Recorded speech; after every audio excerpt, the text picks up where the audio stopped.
नमस्कार, मी पंजाब डक. तर तुम्हाला शेतकऱ्याला सांगू इच्छितो की आता काय होणार आहे. पाऊस तुम्हाला एकदम असे 8-10 दिवसाची उघाडा देणारच नाही. हे ऑगस्ट महिना संपूर्ण पावसाचा जाणार आहे. म्हणून जशी वेळ भेटत काय होणार आहे. आता उद्याच्याला काही भागामध्ये, आता उद्याच बघा तुम्ही, विदर्भामध्ये बऱ्याच ठिकाणी सूर्यदर्शन होईल, मराठवाड्यात देखील सूर्यदर्शन होईल. पण दुपारच्याला लगेच 2:30च्या नंतर पावसाची परत लगेच जोराचा पाऊस येईल.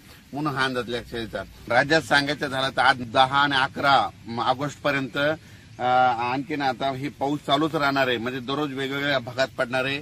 म्हणून हा अंदाज लक्षात घ्यायचा.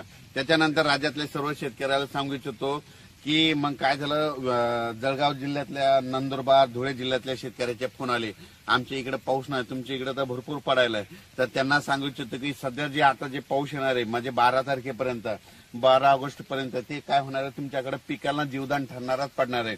पण तुम्हाला काय होईल, जे 14 ते 18, 20च्या दरम्यान जे पाऊस येईल, 14 ते जवळपास 22 तारखेपर्यंत जे पाऊस पडेल ते मात्र तुमच्या जळगाव जिल्हा, धुळे जिल्हा, नंदुरबार जिल्हा, त्याच्यानंतर बुलढाणा जिल्हा, संभाजीनगर, इकडे कन्नड ह्या भागामध्ये खूप पडणार आहे. म्हणून हे लक्षात घ्यायचं. कन्नडच्या काही शेतकऱ्याचे फोन आला, आमच्याकडे पाऊस कमी आहे, तर त्यांना सांगतो आज देखील तुमच्या इकडे पाऊस पडणार आहे. म्हणून हे लक्षात घ्यायचं.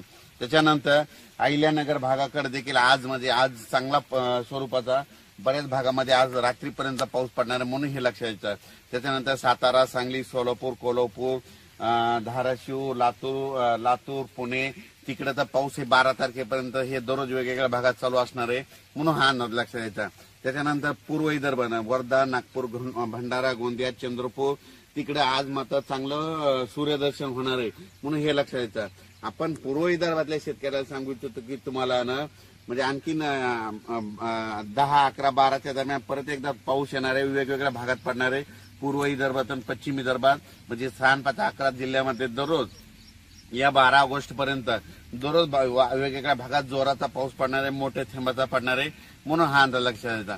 पण पूर्व विदर्भ आणि पश्चिम विदर्भातल्या शेतकऱ्याला आणखीन एक सांगू शकतो की 6, 5, 11 जिल्हे म्हणजे वर्धा, नागपूर, भंडारा, गोंदिया, चंद्रपूर, यवतमाळ, वाशिम, हिंगोली, अमरावती, त्याच्यानंतर बुलढाणा, अकोला, अकोट, परातवाडा, बेतूल, इकडे मध्य प्रदेश, त्या शेतकऱ्याला सांगू इच्छितो तुम्ही काय करा, 14 तारखेच्या आत तुम्ही तुमचे काय करा, जिथं पाणी साचत असलं तर खतं टाकून घ्या. कारण की 14 ते 22च्या दरम्यान म्हणजे 14 ऑगस्ट पासून 22च्या दरम्यान तुमच्या इकडे खूप पाऊस पडणार आहे, ठिकठिकाणी मुसळधार पडणार आहे. म्हणून हे विदर्भातल्या शेतकऱ्यांनी अंदाज लक्षात घ्यायचा. आणि तसा तो पाऊस पुन्हा काय होणार आहे, 14 ते 18च्या दरम्यान मराठवाड्यात देखील 7 जिल्ह्यामध्ये लातूर जिल्हा, नांदेड जिल्हा, हिंगोली जिल्हा, बीड जिल्हा, परभणी जिल्हा, जालना जिल्हा, संभाजीनगर, धाराशिव या मराठवाड्यातल्या जिल्ह्यात देखील वेगवेगळ्या भागात चांगला पाऊस पडणार आहे.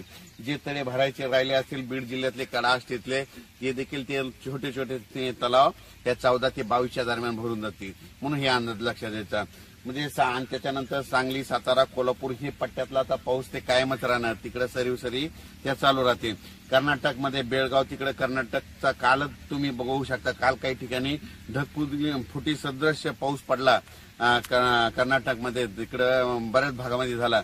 आणखीन पावसाचा जोर जवळपास राहणार आहे. म्हणून हा अंदाज लक्षात घ्यायचा.